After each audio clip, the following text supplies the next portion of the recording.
ഉറൂസുകളുടെ പേരിൽ ആനയും അമ്പാരിയും എടുത്തിട്ട് ഞാൻ പറയുന്ന ഇസ്ലാം മത വിശ്വാസികളുടെ ഉറൂസിന്റെ കാര്യമാ പറയുന്നത്.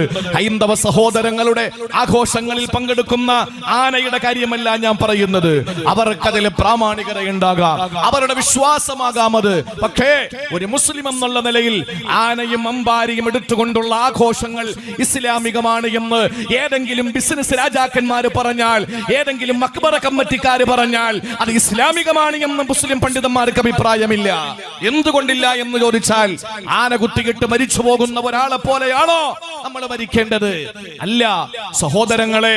വയനാട് നാടുകളിൽ, വയനാടിന്റെ ചുരങ്ങളിൽ തേയില പറിക്കാൻ പോകുന്ന പാവപ്പെട്ട സഹോദരങ്ങളെ കാട്ടാന കുത്തിക്കൊല്ലുന്നതിന്റെ കഥയുമല്ല ഞാൻ പറയുന്നത്. മറിച്ച് മഹാന്മാരുടെ പേരിൽ, അന്ത്യവിശ്രമം കൊള്ളുന്ന മഹത്തുക്കളുടെ പേരിൽ ആനയും അമ്പാരിയും എടുത്ത് ഗാനമേളയും സിനിമാറ്റിക് ഡാൻസും വെച്ചുകൊണ്ട് നടത്തുന്ന ഉറൂസുകളുടെ പേരിൽ മരിക്കുന്ന ആളുകളെ പോലെ അല്ല മരിക്കേണ്ടത്.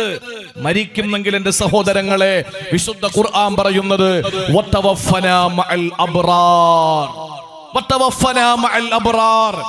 പരലോകത്തെ ഭയക്കുന്നതോടൊപ്പം പാവപ്പെട്ടവന് ഭക്ഷണം കൊടുക്കുന്നതോടൊപ്പം ആരോടൊക്കെയുള്ള ബാധ്യതകൾ നിറവേറ്റേണ്ടതുണ്ടോ ആ നിറവേറ്റപ്പെടുന്ന ബാധ്യതകൾ സമ്പൂർണ്ണമായി പാലിച്ചുകൊണ്ട് ജീവിതം കാഴ്ചവെച്ചവരെ പോലെയാ നമ്മൾ മരിക്കേണ്ടത്. അള്ളാഹു നമുക്കതിനുള്ള ഭാഗ്യം നൽകി അനുഗ്രഹിക്കുമാറാവട്ടെ. നാളെ പരലോകത്ത് സ്വർഗവും നരകവും തന്റെ മുന്നിൽ കൊണ്ടുവന്ന് നിർത്തപ്പെടുമ്പോൾ സ്വർഗാവകാശിയാണോ നരകാവകാശിയാണോ എന്ന ഒരു ഐഡന്റിറ്റിയാണ് നീ നമസ്കരിച്ച നമസ്കാരം. ഈമാനിന്റെയും കുഫറിന്റെയും ഇടയിലുള്ള വലിയ ഒരു മറ, മുസ്ലിമിന്റെയും അമുസ്ലിമിന്റെയും ഇടയിലുള്ള ഒരു തിരശീല, അതാണ് നമസ്കാരം. നീ നമസ്കരിച്ചത് ഈ പരലോകത്ത് നിനക്ക് സ്വർഗപ്രവേശനം സാധ്യമാകുന്നതിന് വേണ്ടിയിട്ടല്ലേ? അത് എനിക്ക് വേണ്ടിയാണ് എന്ന് എങ്ങനെ നിങ്ങൾക്ക് പറയാൻ കഴിയും? അത് ബുർഹാനാണ്, ഒരു സാക്ഷിയാണ് നിങ്ങൾക്ക്.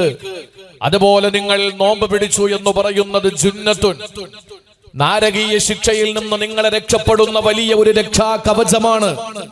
നരകത്തിന്റെ ഭീകരവും ബീഭത്സവും കഠിനവും കഠോരവുമായ ആ ഭീകരതയിൽ നിന്ന് നിങ്ങളെ രക്ഷപ്പെടുത്തുന്ന ഒരു വലിയ പരിചയാണ്, കവചമാണ് നിങ്ങൾ അനുഷ്ഠിച്ച നോമ്പ്.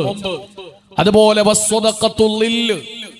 നിങ്ങൾ കൊടുത്ത പാവപ്പെട്ടവർക്ക് കൊടുത്ത സദഖകൾ, പാവപ്പെട്ടവന് കൊടുത്ത ഭക്ഷണം, പാവപ്പെട്ടവന് കൊടുത്ത നിങ്ങളുടെ ദാനധർമ്മങ്ങൾ, ഇതെല്ലാം അല്ലാഹു റബ്ബുൽ ഇസ്സത്ത് പറയുകയാണ്, മൂസ നബിയെ, ഒരു ചാൻമുകളിൽ കത്തിജ്വലിച്ചു നിൽക്കുന്ന അരുണന്റെ കിരണമേറ്റുകൊണ്ട് ചെമ്പ് തറ താപം കൊണ്ട് വിറയ്ക്കുമ്പോൾ നാളെ പരലോകത്ത് നിങ്ങൾക്കൊരു തണലാണ്, ഒരു ശീതള ഛായയാണ്. അതുകൊണ്ട് നിങ്ങൾ സദഖ കൊടുത്തത് എനിക്ക് വേണ്ടിയാണ് എന്ന് നിങ്ങൾ വിശ്വസിക്കണ്ട. പിന്നെ നിങ്ങൾ പറഞ്ഞു എന്നെപ്പറ്റി ഓർത്തു എന്ന്. എന്നെപ്പറ്റി നിങ്ങൾ ഓർത്തത്, ആ ദിക്ർ നിങ്ങളുടെ നാവിലൂടെ എന്നെപ്പറ്റി പറഞ്ഞത്, നിങ്ങളുടെ ഖൽബിൽ എന്നെപ്പറ്റി ഓർത്തത്, നിങ്ങളുടെ പ്രവർത്തനങ്ങളിലൂടെ നിങ്ങളുടെ ശരീരത്തിന്റെ അവയവങ്ങൾ തീർത്ത കടപ്പാടുകൾ, ഇതെല്ലാം നൂറുൻ, നാളെ നിങ്ങൾക്ക് കുറ്റിരുട്ടാകുന്ന സിറാത്തിൽ ഒരു കത്തിരി വെളിച്ചമാണ്, ഒരു പ്രകാശത്തിന്റെ പ്രോജ്വലതയാണ്. പിന്നെ ഞാൻ നിങ്ങളോട് ചോദിച്ചത് അയ്യു അമലിൻ അമിൽതലി, എനിക്ക് നിങ്ങൾ എന്ത് ചെയ്തു എന്നാണ്.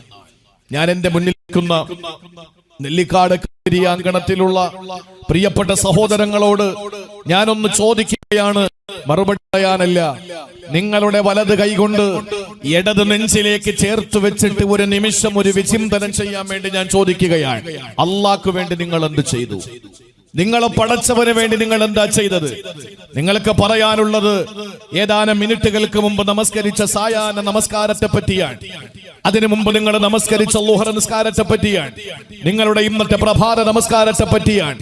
ഇനി നിങ്ങൾക്ക് വരാനിരിക്കുന്ന സന്ധ്യാസമയത്തെ മഗ്രിബ് നമസ്കാരത്തെ പറ്റിയാണ്. ഈ നമസ്കാരം നിങ്ങൾക്ക് നാളെ രക്ഷപ്പെടാനുള്ള ഒരു പഴുതല്ലേ? നിങ്ങൾ പറയുന്നു നിങ്ങൾ നോമ്പ് പിടിച്ചു, മിഅ്റാജിന്റെ നോമ്പ് പിടിച്ചു, ഇനി ബറാഅത്തിന്റെ നോമ്പ് പിടിക്കാനിരിക്കുന്നു, ഇനി പരിശുദ്ധ റമളാൻ മാസത്തിന്റെ അനുഗ്രഹീതമായ രാവുകൾ കടന്നു വരുന്നു. ഈ നോമ്പ് മുഴുവനും നിങ്ങൾക്ക് നാളെ പടച്ചതമ്പുരാന്റെ നരകത്തിൽ നിന്ന് രക്ഷപ്പെടുത്തുന്ന ഒരു രക്ഷാ കവചമാണ്. അള്ളാഹു ചോദിക്കുന്നു, നിങ്ങൾ എനിക്ക് വേണ്ടി എന്ത് ചെയ്തു? ദാനധർമ്മങ്ങളൊന്നും പ്രിയപ്പെട്ട സഹോദരങ്ങളെ നമ്മുടെ ജീവിതത്തിൽ അള്ളാഹു നൽകുന്ന ഒരു തണലാണ്. നമ്മൾ അള്ളാഹുവിനെ പറ്റി ഓർത്തത് മുഴുവനും പടച്ചതമ്പുരാന് സിറാത്ത് പാലത്തിൽ നമുക്ക് തരുന്ന ഒരു പ്രകാശത്തിന്റെ കൈത്തിരിനാളമാണ്. ഞാൻ ചോദിക്കുന്നു, നെല്ലിക്കാട് ഖാദിരിയയിൽ ബഹുമാനപ്പെട്ട സൈനുൽ ആബിദീൻ ഉസ്താദിന്റെ നാമധേയത്തിലുള്ള ഈ പരിപാടി സംഘടിപ്പിച്ചപ്പോൾ ഇവിടെ ഒരുമിച്ച് കൂടി എന്റെ പ്രിയപ്പെട്ട ആണുങ്ങളോട്, എന്റെ പ്രിയപ്പെട്ട പെണ്ണുങ്ങളോട് എനിക്ക് ചോദിക്കാനുള്ളത് ഒരൊറ്റ ചോദ്യമാണ്. അല്ലാഹു റബ്ബുൽ ഇസ്സത്തിന് വേണ്ടി നിങ്ങൾ എന്ത് ചെയ്തു? മൂസാ നബി അലൈഹിസ്സലാം പറഞ്ഞതിന്റെ ഒക്കെയും അല്ലാഹു തആല ഓരോന്ന് വെട്ടി വെട്ടി വെട്ടി വെട്ടി അവസാനം ചോദിച്ചു, മൂസ, എനിക്ക് വേണ്ടി നിങ്ങൾ എന്താ ചെയ്തത്? പ്രിയപ്പെട്ടവരെ, അവസാനം മൂസാ നബി അലൈഹിസ്സലാമിനെ ചോദിക്കേണ്ടി വന്നു, ദുല്ലനി അലാ അമലിൻ ഹുവ ലക്, അല്ലാഹുവേ നിനക്ക് വേണ്ടിയിട്ടുള്ള അമൽ നീ എനിക്കൊന്ന് പറഞ്ഞുതാ, നിനക്ക് വേണ്ടി ഞാൻ ചെയ്യേണ്ട അമൽ ഏതാണെന്ന് എനിക്കൊന്ന് പറഞ്ഞു തരുമോ? ആ സമയത്ത് മൂസാ നബി അലൈഹിസ്സലാമിനോട് അല്ലാഹു പറഞ്ഞു കൊടുത്ത അമല്, യാ മൂസ ഹൽ വാലൈതലി വലിയൻ ഹൽ ഹാദൈതലി അദ്വ, നീ ഞാൻ സ്നേഹിച്ചിട്ടുണ്ടോ മൂസ? ഞാൻ ചേർത്ത് നിർത്തിയവരെ ചേർത്ത് നിർത്തിയിട്ടുണ്ടോ? ഞാൻ എന്റെ ആളാണ് എന്ന് പറഞ്ഞ് എന്നിലേക്ക് അണച്ചുവരെ നീ ചേർത്ത് നിർത്തിയിട്ടുണ്ടോ? ഞാൻ വെറുത്തവരെ, ഞാൻ അകറ്റിയവരെ, ഞാൻ പടിയടച്ച് പിണ്ടം വെച്ചവരെ മൂസാ നബിയെ നിങ്ങൾക്ക് അകറ്റി നിർത്താൻ സാധിച്ചിട്ടുണ്ടോ? അതാണ് എനിക്ക് വേണ്ടിയിട്ടുള്ള അമല്. ഞാൻ ഖാദിരിയയിലെ നിങ്ങളോട് ചോദിക്കുകയാണ്, നമ്മുടെ നമസ്കാരം മുഴുവനും നമുക്കാണ് നാളെ ഗുണകരമാകുന്നത്, നമ്മുടെ നോമ്പ് മുഴുവനും നമുക്കാണ് ഗുണകരമാകുന്നത്, നമ്മുടെ ദാനധർമ്മങ്ങൾ മുഴുവനും നമുക്കാണ് ഗുണകരമാകുന്നത്, നമ്മൾ ഓർത്തതിക്കളും ചൊല്ലിയ സലാത്തുകളെല്ലാം അത് നമുക്കുള്ളതാണ്. അള്ളാഹ്ക്ക് വേണ്ടി എന്ത് ചെയ്തു എന്ന് ചോദിച്ചാൽ ആ പടച്ചവന് വേണ്ടിയുള്ള അമല്. സയ്യിദുനാ മൂസാ നബി അലൈഹിസ്സലാമിനോട് അല്ലാഹു പറഞ്ഞു, ഹൽ വാലൈതലി വലിയ ഔ ആദൈതലി അദ്വ, ഞാൻ സ്നേഹിച്ചവരെയൊക്കെ ഒന്ന് സ്നേഹിക്ക്, ഞാൻ വെറുത്തവരെയൊക്കെ ഒന്ന് നിങ്ങൾ വെറുക്ക്. ഇതാണ് അള്ളാഹ്ക്ക് വേണ്ടിയിട്ടുള്ള അമല്. ഞാൻ എന്റെ പ്രിയപ്പെട്ട സഹോദരങ്ങളോട് ഈ വൈകിയ വേളയിൽ 5:30 വരെയാണ് എനിക്ക് അനുവദിച്ചിട്ടുള്ള സമയം. ആ സമയത്തിന്റെ ഉള്ളിൽ എന്റെ പ്രിയപ്പെട്ട സഹോദരങ്ങളോട് എനിക്ക് പറയാനുള്ളത്, അല്ല സ്നേഹിച്ചവരെ നമുക്ക് സ്നേഹിക്കാൻ കഴിയണം, അല്ല വെറുത്തവരെ നമുക്ക് വെറുക്കാൻ കഴിയണം. പടച്ചവൻ വെറുത്തവരെ ജീവന് തുല്യം സ്നേഹിച്ച് നമ്മുടെ കൽബിന്റെ ഉള്ളിൽ ഇടം കൊടുത്തിട്ട് നമ്മൾ ഒരിക്കലും പൈശാചിക പിന്തുടരുന്നവരാകാൻ പാടില്ല.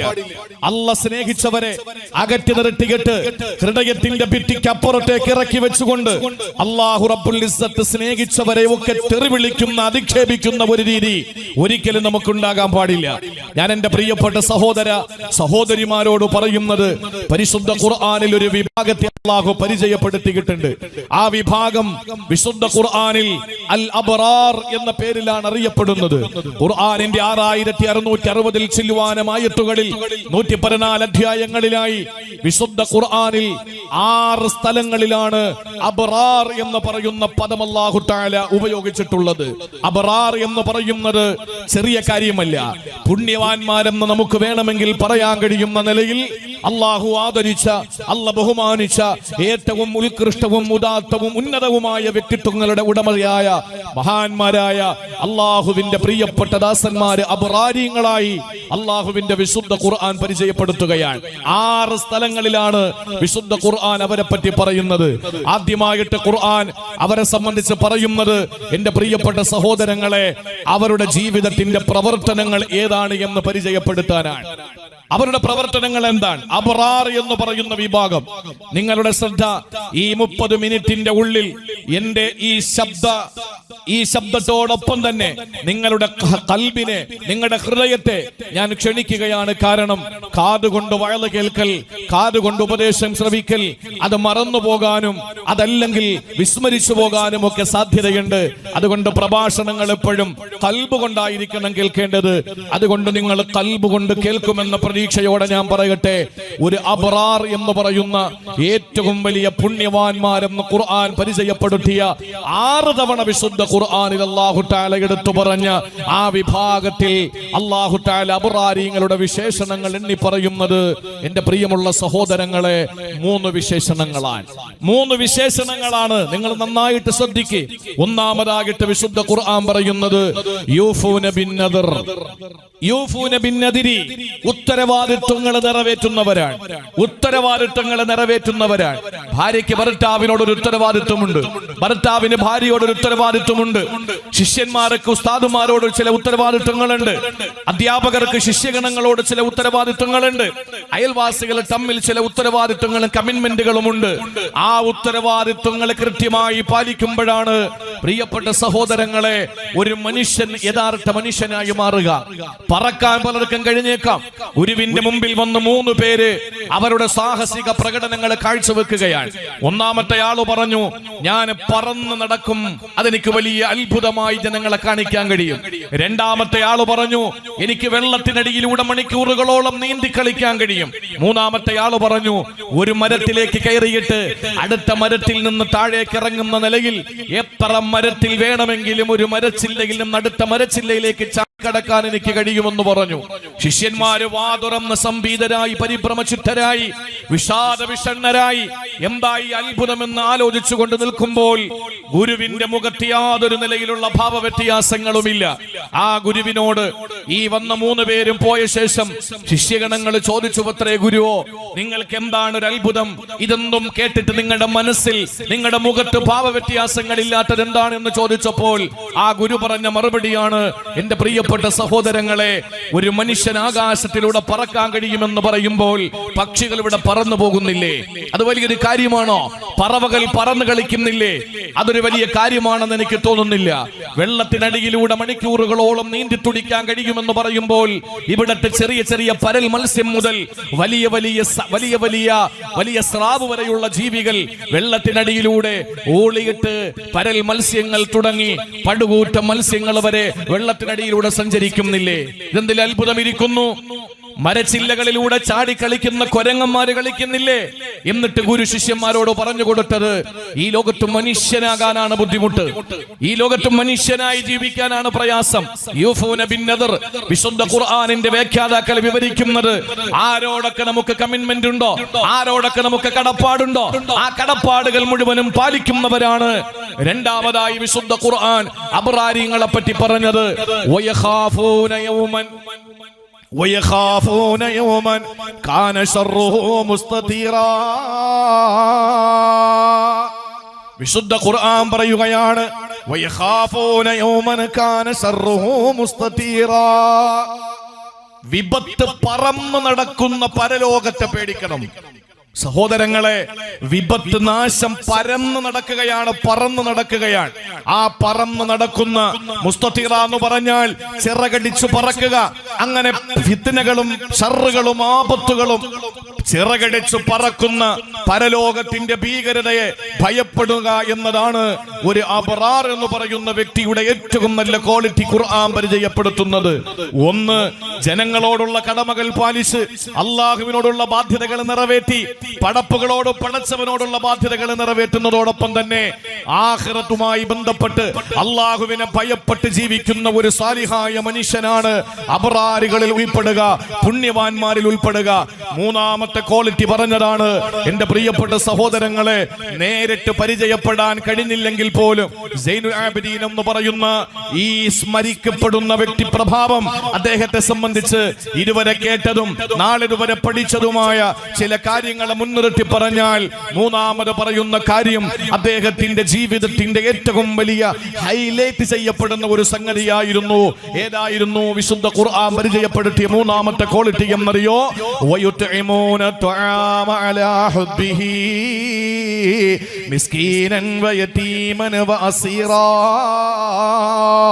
ഇന്നമാ നുത്ഇമുകും ലിവജ്ഹില്ലാ ലാ നുരീദു മിൻകും ജസാഅൻ വലാ ശുകൂറാ. വിശുദ്ധ ഖുർആനിൽ അല്ലാഹ് പറയുകയാണ്, സൂറത്തുൽ ഇൻസാനിലാണ് ഈ അബ്റാരികളുടെ വിശേഷണങ്ങൾ പറഞ്ഞത്. പടച്ചവനോടും പടപ്പുകളോടുമുള്ള ബാധ്യതകൾ നിറവേറ്റുന്നവരാണ്. പാതിരാത്രിയുടെ നിശബ്ദതകളിൽ പടച്ചതമ്പുരാന്റെ പരലോകത്തെ ഓർത്തുകൊണ്ട് പൊട്ടിക്കരയുന്നവരാണ്. തീരുന്നില്ല. വയുത്ഇമൂന തുആമ അലാ ഹുബ്ബിഹി മിസ്കീനൻ വയതീമൻ വഅസീറാ.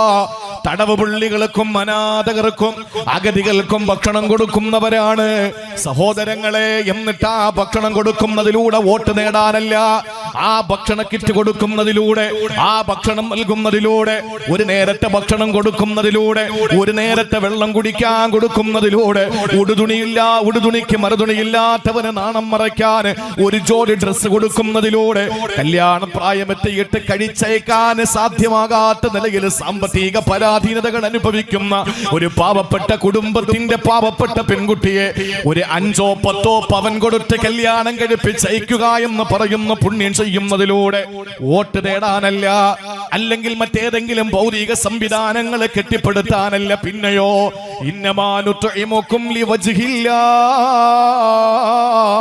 സർവാധിനാഥനായ സർവഗുണ സമ്പൂർണനായ സർവജ്ഞനായ സർവലോക സൃഷ്ടിസ്ഥിതി സംഹാരകർത്താവായ അല്ലാഹു റബ്ബുൽ ഇസ്സത്ത് ഖാലിഖും അലിക്കും റാസിഖുമായ പടച്ചതമ്പുരാൻ, ആ പടച്ചതമ്പുരാന്റെ തൃപ്തിയല്ലാതെ, ആ പടച്ചതമ്പുരാന്റെ സംതൃപ്തിയല്ലാതെ വേറെ ഒന്നും മോഹിക്കാതെ ജനങ്ങൾക്ക് അന്നം കൊടുക്കുന്നവരുണ്ടല്ലോ, ജനങ്ങൾക്ക് ഭക്ഷണം കൊടുക്കുന്നവരുണ്ടല്ലോ. ലാ നുരീദു മിൻകും ജസാഅൻ വലാ ശുകൂറാ, ഒരു നന്ദി വാക്ക്, ഒരു കടപ്പാട്, ഒരു സ്പെഷ്യൽ താങ്ക്സ്, അല്ലെങ്കിലും നാളെ ഇതുപോലെ ഞാൻ പട്ടിണി കിടക്കുമ്പോൾ എന്നെ സഹായിക്കണേ എന്നുള്ള പ്രത്യുപകാര മനോഭാവത്തോടെയല്ലാതെ പാവപ്പെട്ടവന്റെ വിശപ്പ് മാറ്റി കൊടുക്കുന്നവനാരോ, പട്ടിണി കിടക്കുന്നവന്റെ പട്ടിണിക്ക് പരിഹാരം കാണുന്നവനാരോ, പരമേയാന് സൗഭാഗ്യമില്ലാത്തവന് ഒരു വീട് മേഞ്ഞു കൊടുക്കുന്നവനാരോ, പുരം നിറഞ്ഞിരിക്കുന്ന പാവപ്പെട്ട പെൺകുട്ടിയുടെ കൈ പിടിച്ചിട്ട് അവളെ വിവാഹം എന്ന ഏറ്റവും വലിയ സന്തോഷത്തിന്റെ നിമിഷങ്ങൾക്ക് വേണ്ടിയിട്ട് ഒരുക്കി വിടുന്നവരാരോ, അവരാണ് അബറാരിങ്ങളെന്ന് പരിശുദ്ധ ഖുർആൻ. അവരാണ് അബറാരിങ്ങൾ. സഹോദരങ്ങളെ, ഒരുപാട് പാവപ്പെട്ടവന് ഭക്ഷണം കൊടുത്ത ഒരുപാട്, ഞാൻ ബഹുമാനപ്പെട്ട നെല്ലിക്കാട് ഖാദിരിയ നഗറിൽ വെച്ച് ബഹുമാനപ്പെട്ട ഉസ്താദിനെ സാക്ഷിയാക്കി പറയുന്നു, ഞാൻ ജീവിതത്തിൽ ഒരൊറ്റവട്ടമാണ് അദ്ദേഹത്തിനെ കണ്ടിട്ടുള്ളത്. ആ അദ്ദേഹത്തെ ഞാൻ കാണുന്നത് കണ്ണൂർ ഇന്റർനാഷണൽ എയർപോർട്ടിൽ വെച്ചാണ്.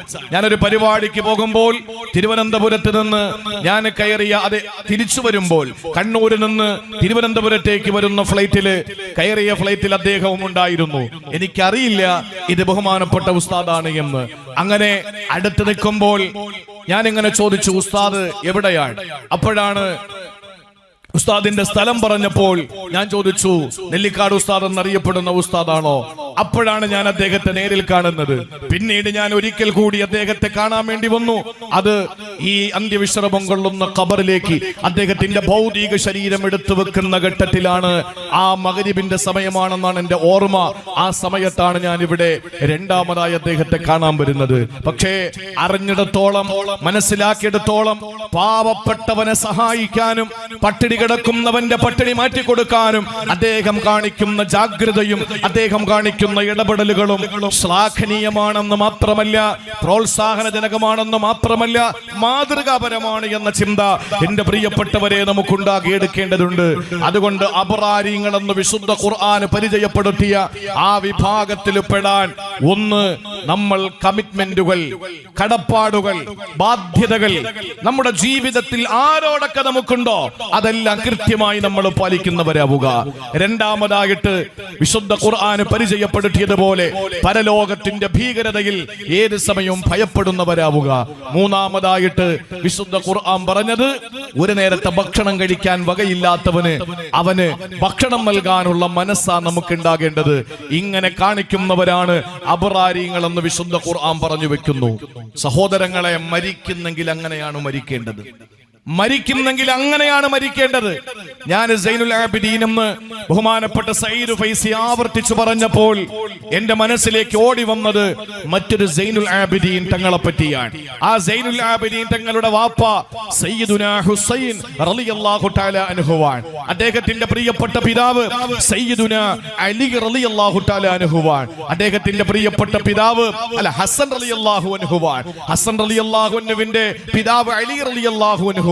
അലി റളിയല്ലാഹു തആല അൻഹു മഹാനായ അഷ്റഫുൽ വറ സല്ലല്ലാഹു അലൈഹി വസല്ലമ തങ്ങളുടെ പ്രിയപ്പെട്ട മരുമകനാണ്. നബി തങ്ങളുടെ മകൾ ഫാത്തിമയുടെ പ്രിയപ്പെട്ട മകൻ ഹസൻ തങ്ങളുടെ പ്രിയപ്പെട്ട മകൻ സൈനുൽ ആബിദീൻ റളിയല്ലാഹു തആല അൻഹു. അദ്ദേഹം ആളുകൾക്ക് ഒരുപാട് ഭക്ഷണം നൽകുന്ന മനുഷ്യനാണ്. ആ കാലഘട്ടത്തിൽ ഒരു നേരത്തെ ഭക്ഷണം കഴിക്കാൻ വകയില്ലാതെ പാടുപെടുന്ന, പ്രയാസപ്പെടുന്ന ഒരു സമൂഹത്തിന്റെ വീടിന്റെ മുമ്പിൽ രാത്രികാലങ്ങളിൽ ആരും അറിയാതെ ഒരു കിറ്റ് ഭക്ഷണം ഇരിക്കുമായിരുന്നു. ആരാണ് കൊണ്ടുവച്ചതെന്നറിയില്ല, ആരാണ് ഇതിന്റെ പിന്നിൽ പ്രവർത്തിച്ചതെന്നറിയില്ല.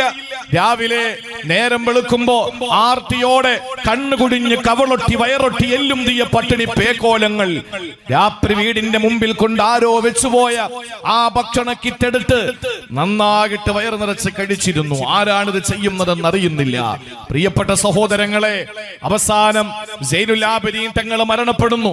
സൈനുൽ ആബിദീൻ തങ്ങൾ മരണപ്പെട്ടപ്പോൾ ആ മരണപ്പെട്ടതിന്റെ പിറ്റേ ദിവസം മുതൽ രാവിലെ ഭക്ഷണപ്പൊതി പ്രതീക്ഷയോടെ മനസ്സിൽ കൊണ്ട് നടക്കുന്ന പട്ടിണി പാവങ്ങൾ വീട്ടുമുറ്റത്ത് പരതുമ്പോൾ ഭക്ഷണത്തിന്റെ പൊതി കാണുന്നില്ല. അപ്പോഴാണ് അറിഞ്ഞത്, പടച്ചവനെ, ഇന്നലെ വരെയും ഞങ്ങളുടെ വീട്ടുമുറ്റത്ത് ഭക്ഷണപ്പൊതി കൊണ്ടുവച്ചത് സൈനുൽ ആബിദീൻ തങ്ങളായിരുന്നു. മയ്യത്ത് കുളിപ്പിച്ചവര് പറയാണ്, ആ സൈനുൽ ആബിദീൻ തങ്ങളുടെ മയ്യത്ത് കുളിപ്പിച്ചു കൊണ്ടിരിക്കുമ്പോൾ ഷോൾഡറിന്റെ ഭാഗത്ത് കറുത്ത 2 പാടുകൾ ഞങ്ങൾ കണ്ടു. എന്താണ്? വനത്തിൽ പോയി തടി വെട്ടിക്കൊണ്ടുവന്ന മാർക്കറ്റിൽ തടിക്കച്ചവടം നടത്തുന്ന വന്താണി എടുക്കുന്ന തൊഴിലാളികളുടെ തോളത്ത് വന്ന ആ കായ്പായിരുന്നില്ല. ഏതാ മഹാനായ സൈനുൽ ആബിദീൻ തങ്ങളെന്ന അള്ളാന്റെ ഹബീബിന്റെ പ്രിയപ്പെട്ട പൗത്ര പരമ്പരയിൽപ്പെട്ട സൈനുൽ ആബിദീൻ തങ്ങളുടെ തോളത്തുണ്ടായിരുന്ന പാടെന്നറിയോ? രാത്രി കാലങ്ങളിൽ പാവപ്പെട്ടവന്റെ വീട്ടിലേക്ക് ഭക്ഷണം ചുമന്ന് വർഷങ്ങളോളം നടന്നതിന്റെ കറുത്ത പാടായിരുന്നു സൈനുൽ ആബിദീൻ തങ്ങളുടെ തോളത്ത്. ജീവിതത്തിൽ ഒരു മനുഷ്യനും അറിഞ്ഞില്ല ഇദ്ദേഹമാണ് കൊടുക്കുന്നതെന്ന്. മരിച്ചതിന്റെ പിറ്റേ ദിവസം മുതൽ ഭക്ഷണം കിട്ടാതെ വരുമ്പോഴാണ് മഹാനായ സൈനുൽ ആബിദീൻ തങ്ങളാണ് ഭക്ഷണം നൽകിയതെന്ന വിവരമറിയുന്നത്.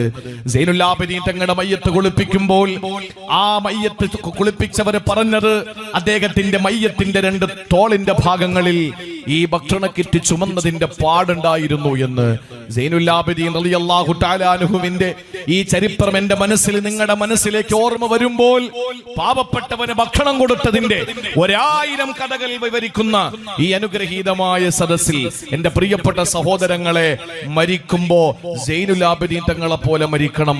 അഷ്റഫുൽ ഖൽക്കിന്റെ പ്രിയപ്പെട്ട പൗത്രനായ സൈനുൽ ആബിദീൻ തങ്ങൾ മരിച്ചത് ആ നിലയിലായിരുന്നു. ഒരു മഖ്ലൂഖ് അദ്ദേഹത്തിന്റെ പുണ്യപ്രവർത്തനങ്ങൾ അറിഞ്ഞിരുന്നില്ല.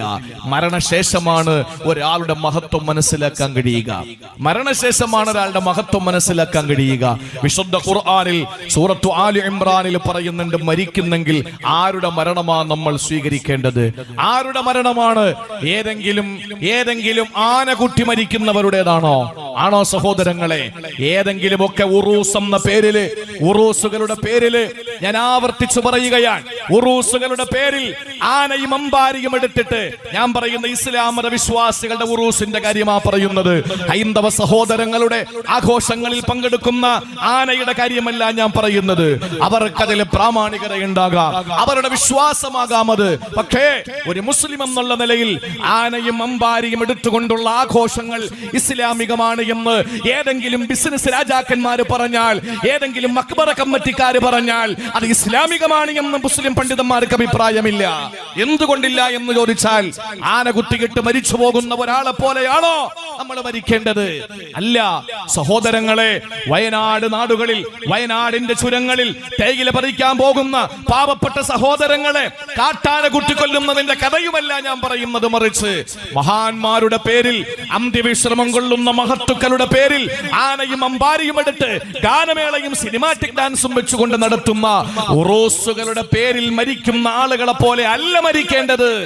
മരിക്കുന്നെങ്കിൽ എന്റെ സഹോദരങ്ങളെ, വിശുദ്ധ ഖുർആൻ പറയുന്നത് വതവഫനാ മഅൽ അബ്റാർ, വതവഫനാ മഅൽ അബ്റാർ.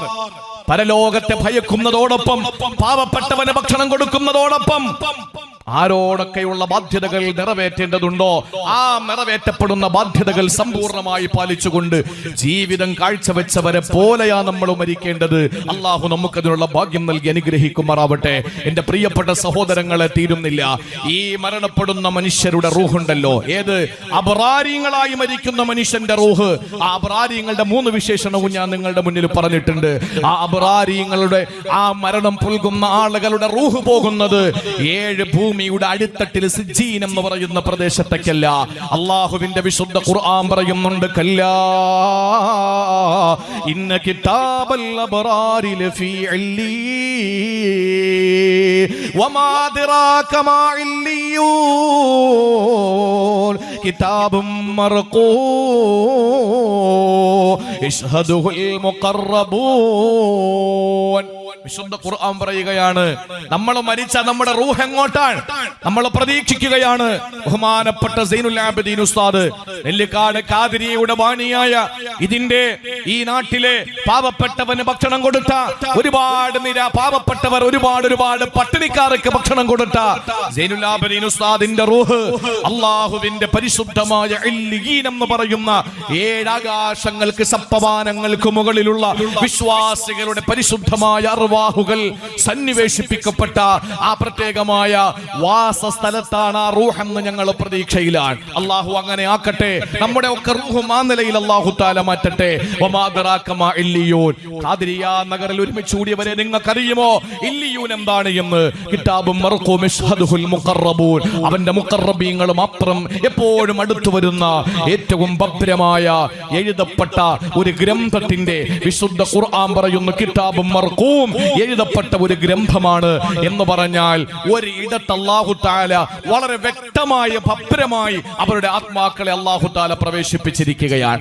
ആ നിലയിൽ സഹോദരങ്ങളെ, ഇല്ലിയൂൻ എന്ന് പറയുന്ന അവന്റെ മുഖറബീങ്ങളായ മാലാഖമാര് മാത്രം സമ്മേളിക്കുന്ന ഭാഗത്ത് പ്രത്യേകമായി രേഖപ്പെടുത്തപ്പെട്ട, പ്രത്യേകമായി എഴുതപ്പെട്ട ആ ഭാഗത്ത് അല്ലാഹു തആല അവരുടെ റൂഹുകളെ സന്നിവേശിപ്പിച്ചിട്ടുണ്ട് എന്ന് വിശുദ്ധ ഖുർആനിൽ നമുക്ക് കാണാൻ കഴിയുന്നുണ്ട്. സൂറത്തുൽ മുത്തഫിഫീനിലെ ആ നിലയിൽ ആ റൂഹുകൾ, അബ്റാരിങ്ങളുടെ റൂഹുകൾ അള്ളാഹുവിന്റെ പരിശുദ്ധമായ ഇല്ലിയനിലേക്ക് പോവുകയാണ്. അങ്ങനെ പോകുമ്പോൾ സഹോദരങ്ങളെ, അവരെ സൽക്കരിക്കാൻ ആളുണ്ട്.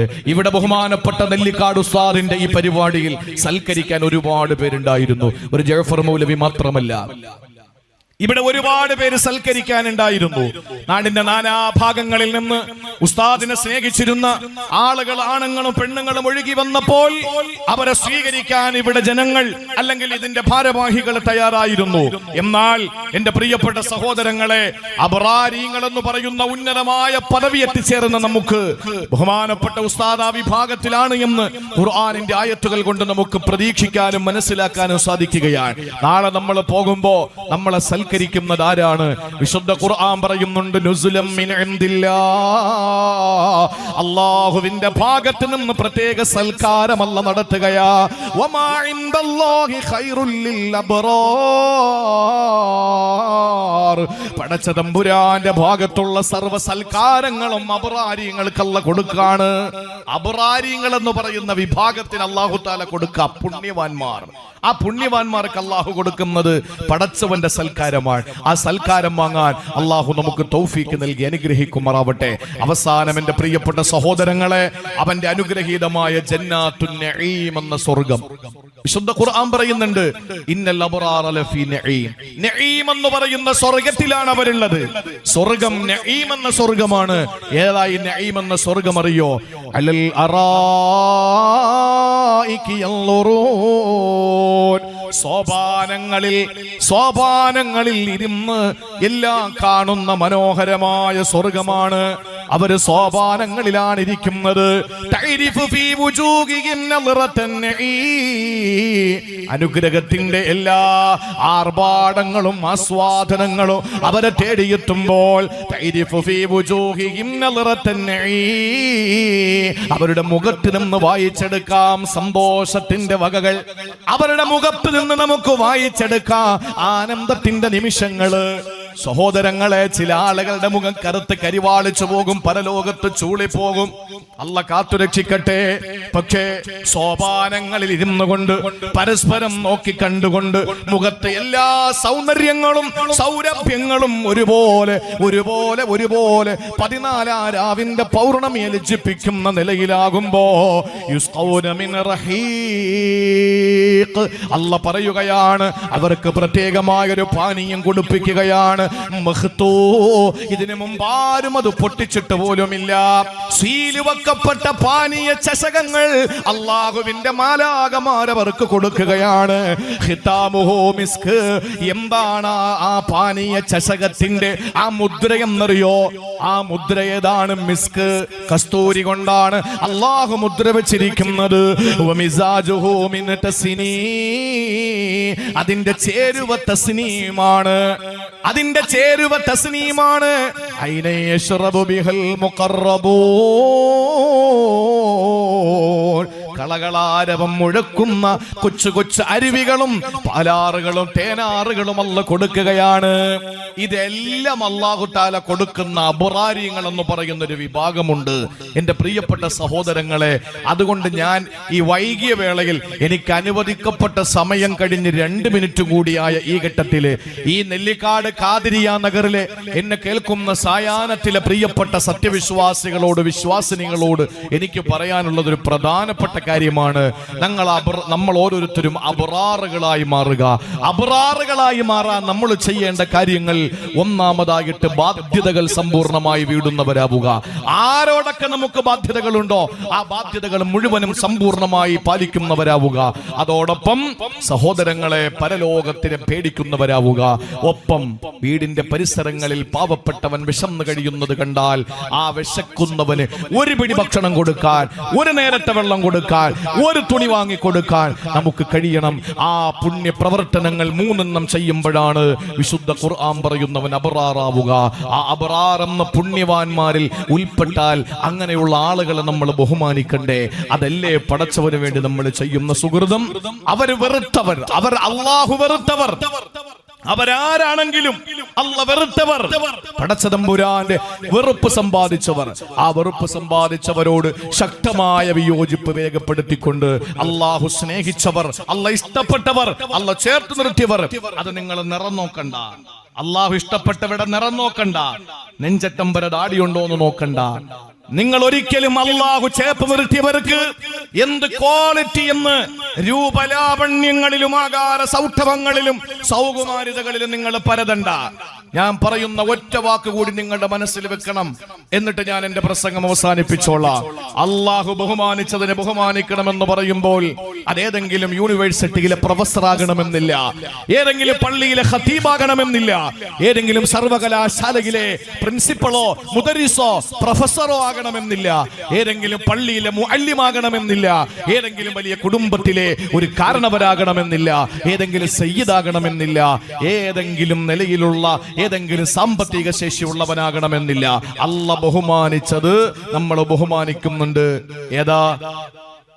ആഗ്രഹിക്കുമ്പോഴൊക്കെ ചാണകമിടുന്ന, ചാണകം നജസായ വസ്തുവാണ്. ഒരു കാരണവശാലും നജസായ ചാണകം നമ്മുടെ ശരീരത്തിലോ തുണിയിലോ വസ്ത്രത്തിലോ നമസ്കാര സ്ഥലത്തോ ഉണ്ടെങ്കിൽ നമസ്കാരത്തിന്റെ ശരിയായ രീതിയെ ബാധിക്കുന്നതാണ് എന്ന് പഠിപ്പിക്കപ്പെട്ട ആ ചാണകമിടുന്ന, മൂത്രമൊഴിക്കുന്ന, നാൽക്കാലിയായ വിവരവും ബോധവും ഒന്നുമില്ലാത്ത നാൽക്കാലിയായ മൃഗത്തെ അല്ലാഹു ബഹുമാനിച്ചാൽ അതിനെയും നമ്മൾ ബഹുമാനിക്കണം. വേണ്ടേ?